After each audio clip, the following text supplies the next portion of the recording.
Hello, my name is Rich Howard, owner of Architectural Builders Supply, and this video is to bring you a closer look at the Hager number BB1168 5x10 L1. This is a hinge. A BB1168 is a hinge by Hager.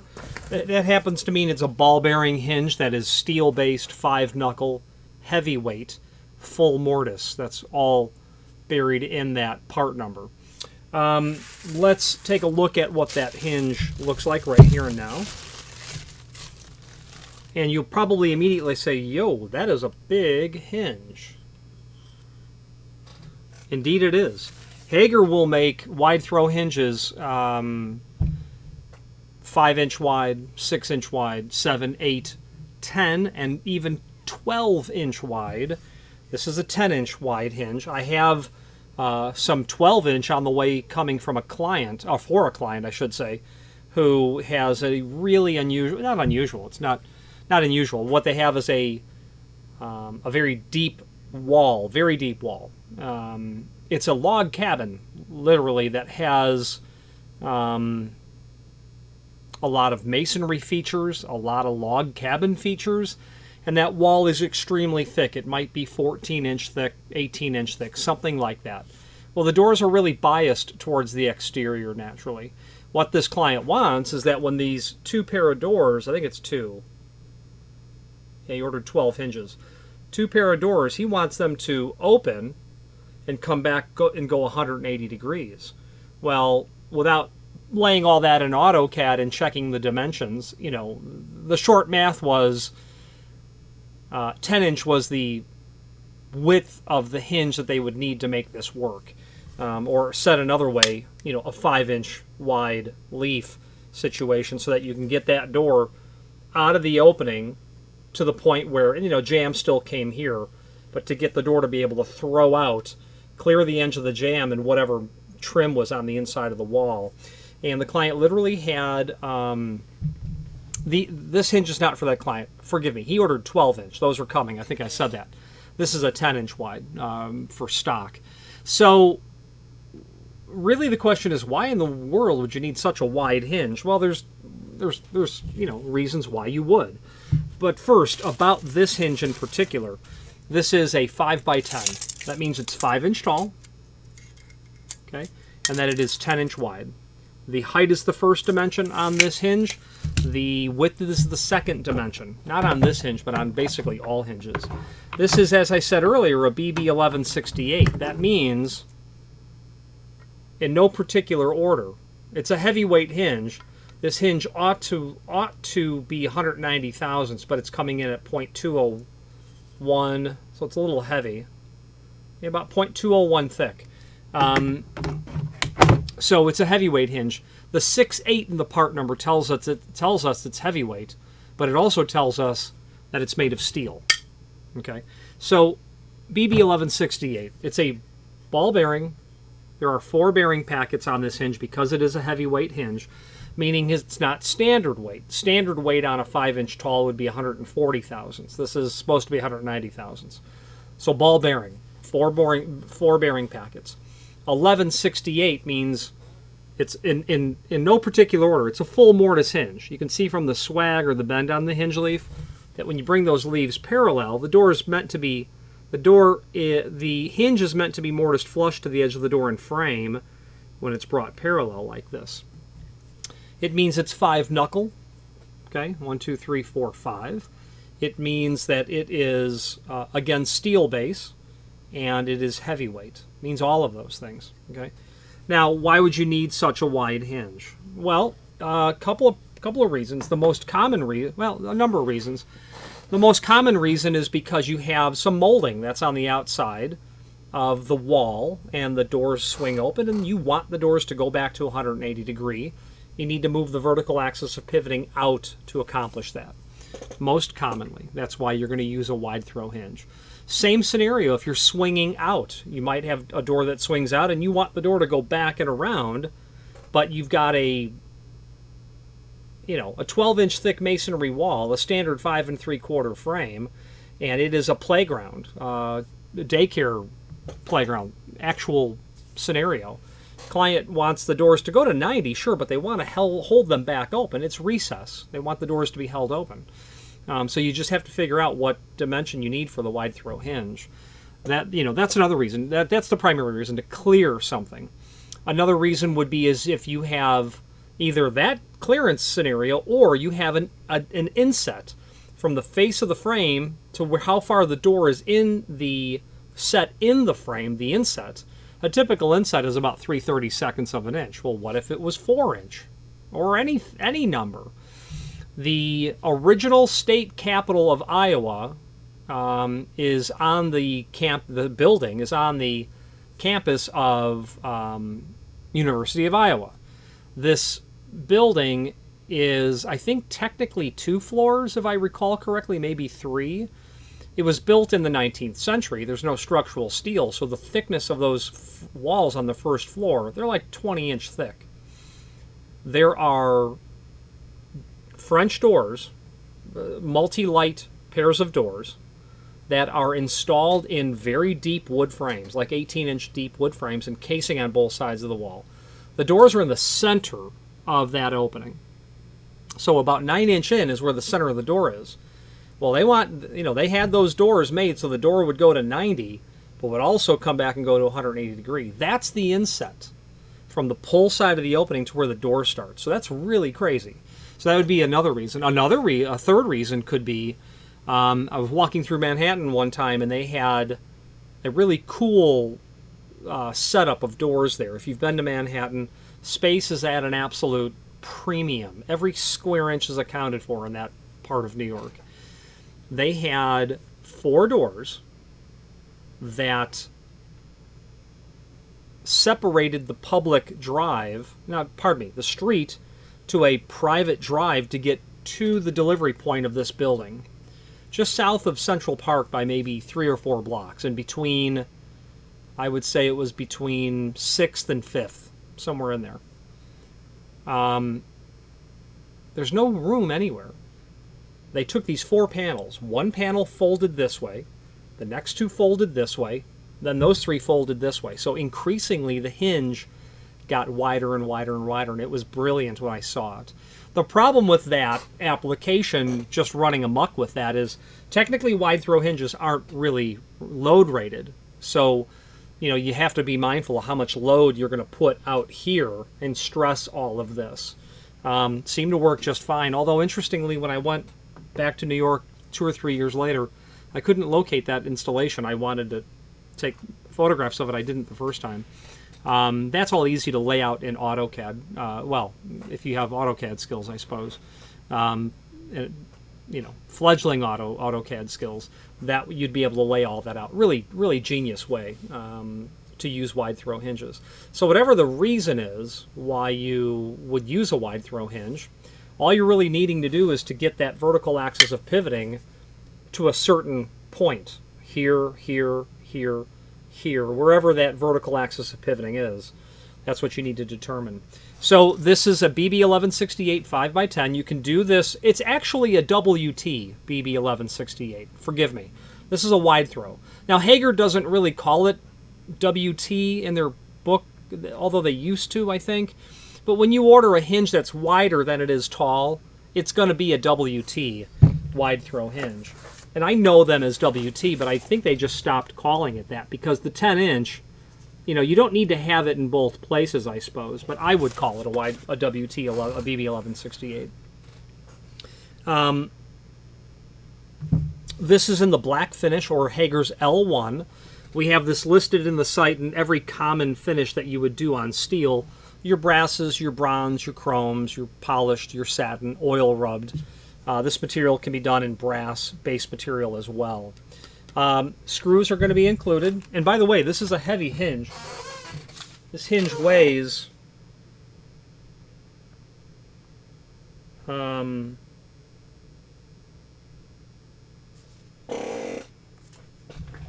this hinge is really heavy. Let me tell you the weight of this hinge. 3.18 pound. 3.18 pound is what this weighs, along with its screws and a complementary finish. Absolutely define the screws that you want. This hinge was ordered as AMS AWS. You see it here. AWS AMS, all wood screws, all machine screws. And when I open up the box, yeah, well, yeah, they're all in here.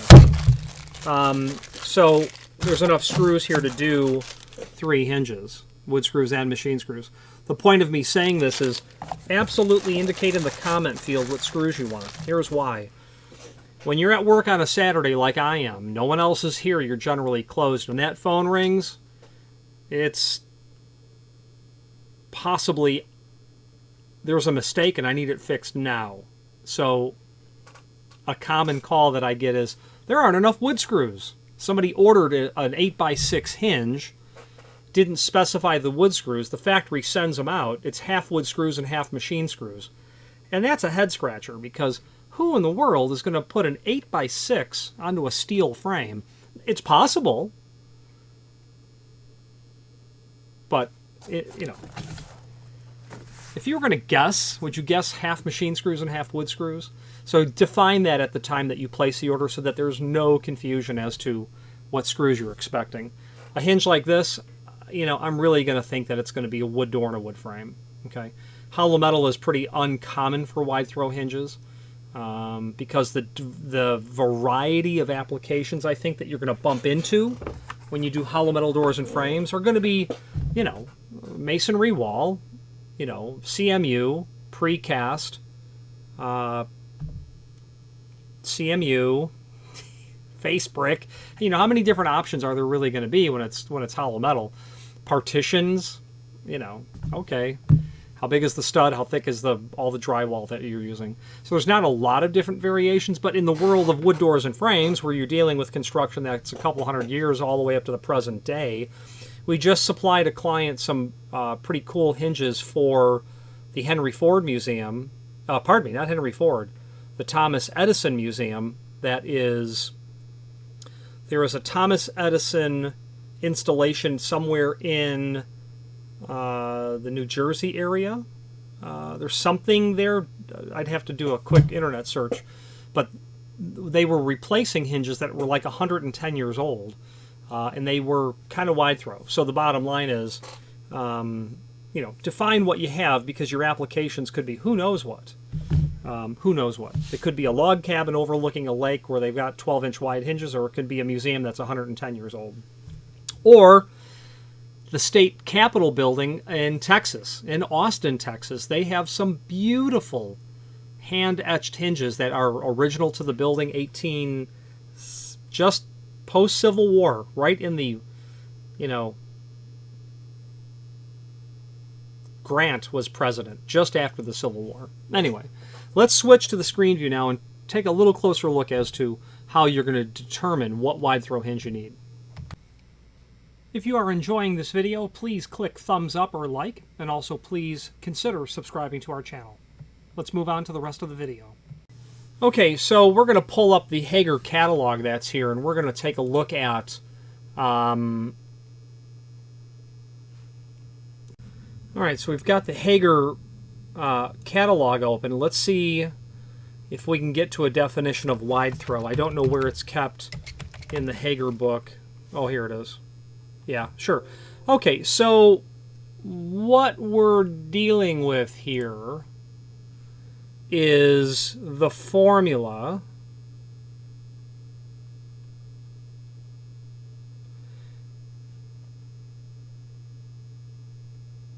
that I don't see here at all, although I know it. I know it by heart. Okay, I'll just recite it while we look. I could pull it up in a different manufacturer's catalog, but I'd prefer to stick with Hager. Okay, so the definition of what wide throw hinge you need is as follows. Take your door thickness, subtract your hinge back set, which is the dimension that's not mortised in the edge of the door. A typical application is 1 3/4 for the door thickness and 1/4 inch hinge back set. Take door thickness, subtract the hinge back set, and multiply that by 2. In our example, 1 3/4 minus 1/4 times 2 is 3 inch. You then add your clearance,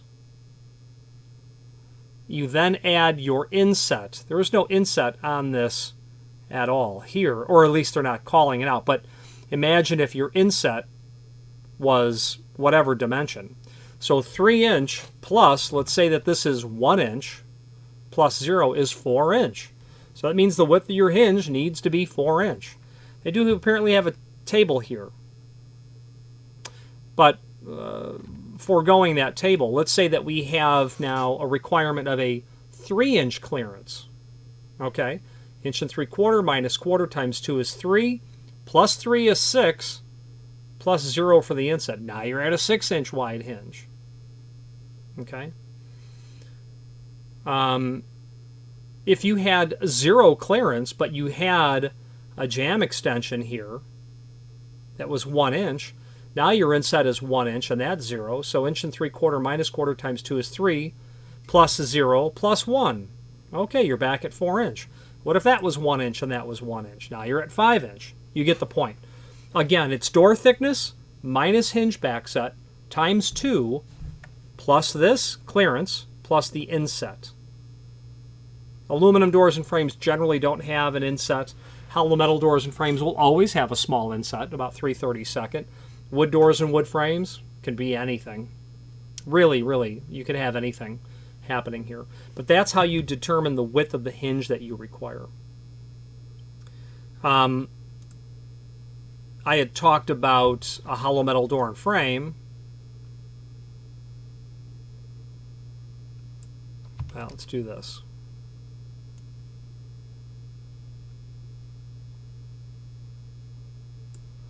You've got a hinge. This is the bathroom door at your favorite coffee shop. Okay. Knockdown hollow metal frame, partition wall construction, couple of studs. You've got your drywall sneaking in there. Sorry for the art.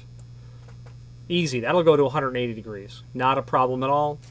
Let's say that you have a 14-inch thick existing masonry wall that you are bolting the unit to. Okay, now you want the door to go to 90. Well, you know, I certainly have no problem with your door going to 90. Okay, well, you want it to go to 180 degrees.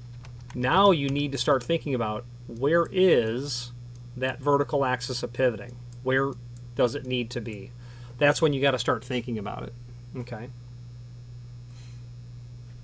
I suppose just really quickly, we could pull up AutoCAD. And let's just draw a rectangle.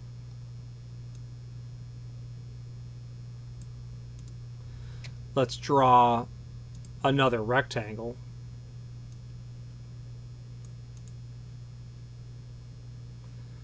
Let's figure our dimension. 1570 and 991.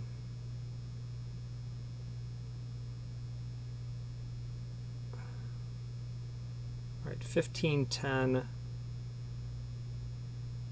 and 561. Okay, so let's rotate. Got the object selected here. 1510, 561. Here's my my degree of rotation. That's here. Okay, I have that point right about here. So using AutoCAD, you can really quickly determine what sort of clearance you're going to be able to accomplish, because I can get that to 180 degrees, and then I can do a quick measurement here. And that's in millimeters, so 592 divided by 25.4, excuse me.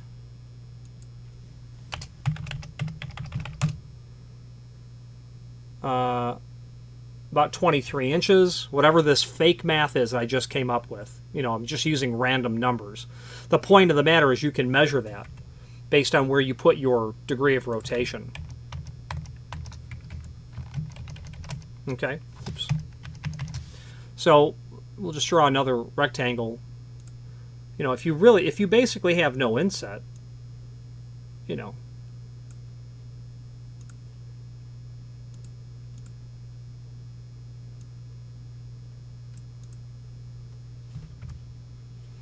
here's a typical frame. You know, if you want your point of rotation to be 1505/555, rotate.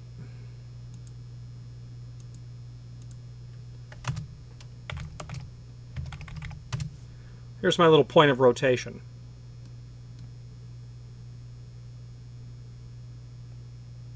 You can get in there and you can measure exactly what's got to happen. You can see that if I draw my point of rotation out here, I'm going to get a much different situation.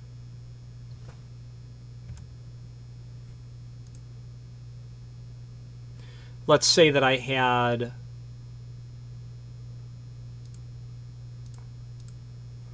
a really strange clearance situation. You know, whatever that is. I'm just going to eyeball that my point of reference needs to be here. Utilities, point ID.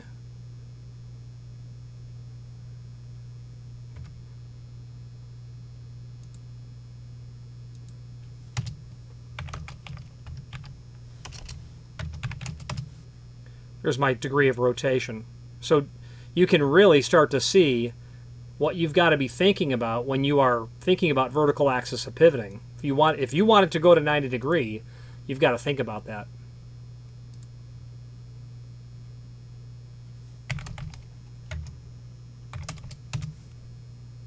Okay, here's our door, swinging it out around. Depending on your vertical axis of pivoting, you can start to see, whoopsie, I'm going to make contact there. So you've really got to think about that dimension. What it would be, you know, basically from the back side of your leaf down to that center. Okay, let's do a little more. Let's do a deeper dive on the width of this, on what would be the width of this hinge as it pertains to different applications. So let's do that now. If you are enjoying this video, please click thumbs up or like, and also please consider subscribing to our channel. Let's move on to the rest of the video.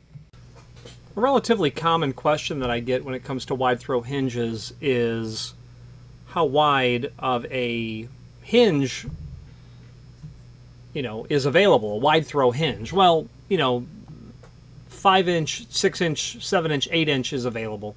10-inch is also available. 12-inch is also available.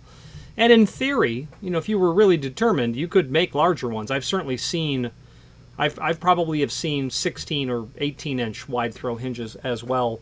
Construction in the second half of the, or in the 19th century, you know, mid-19th century, you know, there's not structural steel. So if you've got a 3-story structure, or later 19th century, you've got a 3-story structure, well, those first floor walls are awfully thick. To support the weight of everything above it. So they've got some wide throw hinges that I've seen out there. So this is to talk about the 10-inch wide throw. So I think what I'll do is just quickly draw a couple of jambs and do that now. Just to give us the idea of what this is going to look like. So I'm going to pause this video and whip up a couple of drawings. So I'm first going to set my grid to how I want it. I have my grid set at a 32nd of an inch, and I'm going to set my grid settings. And I want to be able to have a major line every 4 lines, so that'll give me an 1/8 of an inch. Grid snap, snap on, grid on, right, major line. Set my snap spacing to 1. And then I should be able to get right in there and just snap to each line. So let's draw a couple of jambs here.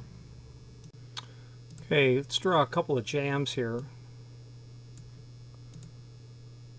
Okay, let's draw that. Let's just say, well, let's just say that it's going to be, 5 inch. 1 inch, not a problem. We're not going to be real exact here. But let's say the issue is, why do we need a wide throw hinge? Let's say it's because we have two things happening. We've got an unusual inset, where the door is going to be inset in here, and then we're going to have a trim condition out here as well. Okay, so let's copy that. Let's flip that around.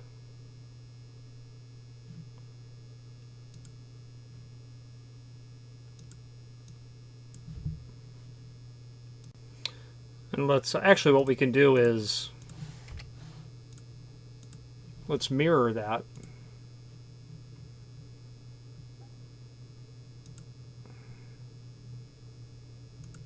Now we got a couple of jambs here. Oops.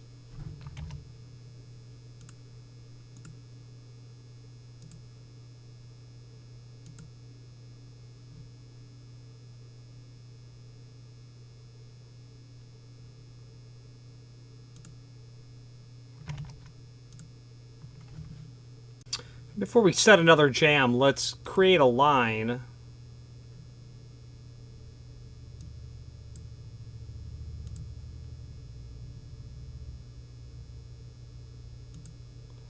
That will be the proper, let's just say it's 35 3/4 in length. Okay. And we'll escape out of there, so we've got a line. Now, let's take this item, let's mirror it. It would be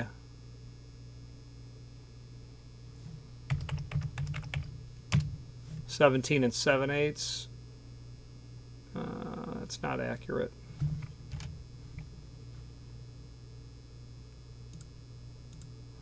Let's mirror it.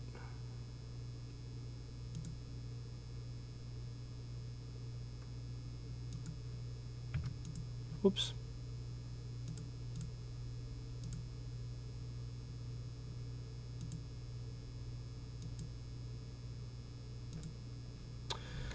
Okay, so that line length,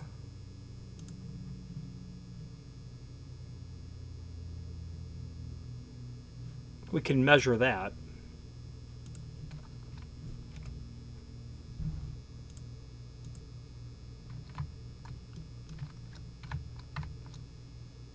Measure it from here to here. It's 3 foot exactly, which is what I wanted.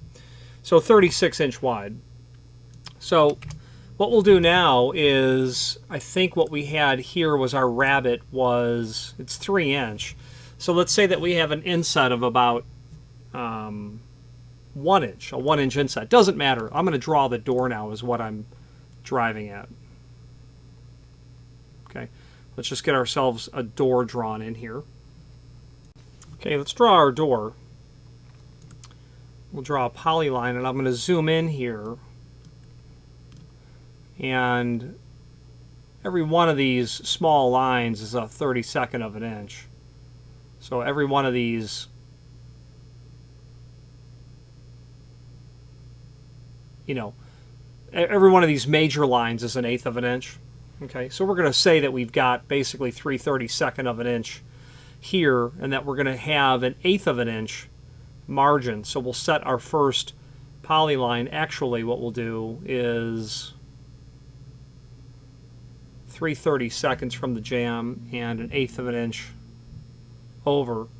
So we're going to start our first point at, it's an 1 3/4 thick door, so that's 9 1/8 there that it's saying. So let's say 11 inch, 10 7/8. Okay. Actually, I gave it the wrong first criteria.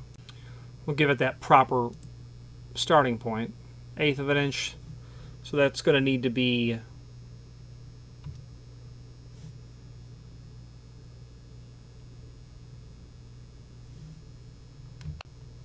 So I've paused the video and drawn my door. I've got a 1-inch inset here. Doesn't really matter why I have a 1-inch inset. It could be any dimension really. We could also have, any sort of, trim that we want to have exist out here. That's going to represent some reason for having, a wide throw hinge. Whatever this is going to be out here can be anything. Anyway, so what I'm driving at is with the 10-inch wide hinge, the question that we get is, hey, am I going to have trouble over here? Is that going to swing? So let's rotate this object. I've set my origin as the outside corner of the frame, so I know it's 1 inch thick. I know my inset is 1 inch. I know this is 0. And I've got 1 3/4 inch thick door, so from here to the back side of the door is 2 3/4. Let's take off 1/4 inch for the hinge back set, which means our vertical axis of pivoting from here down to here would be 5 inch. So let's click rotate. Let's select the object and let's give it a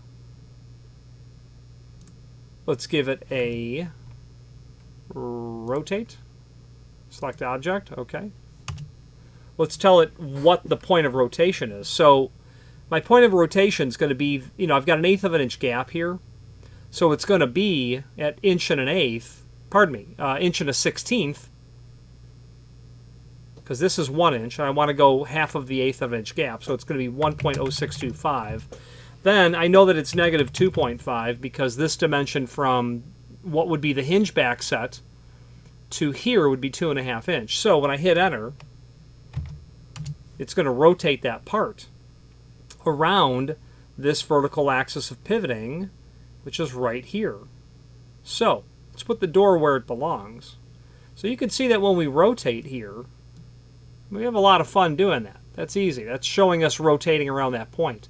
But it's over here that we're concerned with. So this video is showing us a 10-inch wide hinge. Now this is a 3-degree bevel that's on the door. Okay, and you can see with 1/8 of an inch margin, we are not going to have nearly enough room for a 10-inch wide hinge. Now, if we were to change that rotation, that point of rotation for an 8-inch wide hinge, let's do that again. Let's rotate, select object. It was 1.0625, and then we wanted an 8-inch wide hinge, so that -2.5 is going to become -1.5 because it's 1 inch less, because it's 2 inches total less thickness. We get over here, you can still see with a 1-inch inset, you're still going to have trouble. Now, you can also take note that if we didn't really have a 1-inch inset, we wouldn't have any trouble clearing. So if our frame literally ended right here at 2 inch, right here at 2 inch, it would just clear through there. Right there is what I'm showing you, because your frame line, if I didn't have a 1-inch inset, would be right here. So depending on why the client needs a 10-inch wide hinge, we're rotating around 8-inch, by the way. So let's rotate, select the object. Let's set our 1.0625 and then -2.5 for a point of rotation. Now we're rotating here. We get over here, you can still see that we're going to have some substantial conflict there. Even if we were right at this point for a 2-inch rabbet for an 1 3/4 inch thick door, it's still going to hit. So the moral of the story is, what's the moral of the story? Change this angle, measure angle, 93 degree. So if it's 3 degrees is really what it is. If we increase that angle so that we relieve that more, or we increase our margin here. So in this 10-inch wide hinge that this client has bought, we've got to think about, what we have to think about is this dimension, which is 1/8 of an inch. You may not see that on the screen capture, but it's 1/8 of an inch right there. We've got to think about that 1/8 of an inch. We've got to think about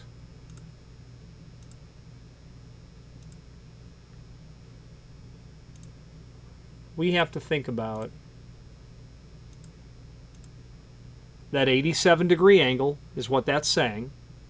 We might need to make that 86 degree, whatever it might be.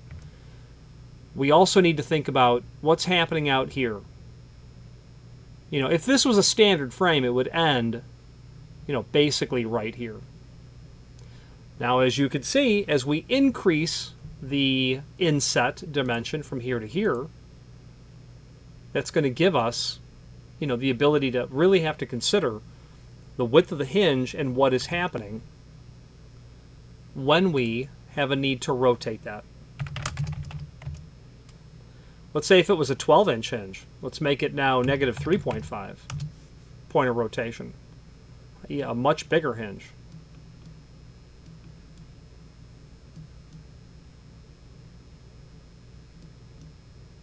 Lots of contact there, as you can see. Even with a standard frame, 1/8 of an inch margin is not enough. So a 12-inch wide hinge is definitely going to give trouble. This exercise is also helpful for determining what sort of clearance is necessary, you know, what you can clear, how far the door can tolerate, you know, if this isn't exactly parallel, but if we measured the face of the frame to where that door is, it's about 8-inch. Okay. Anyway, if you have any questions on how to lay this stuff out, please feel free to reach out to us. Thank you.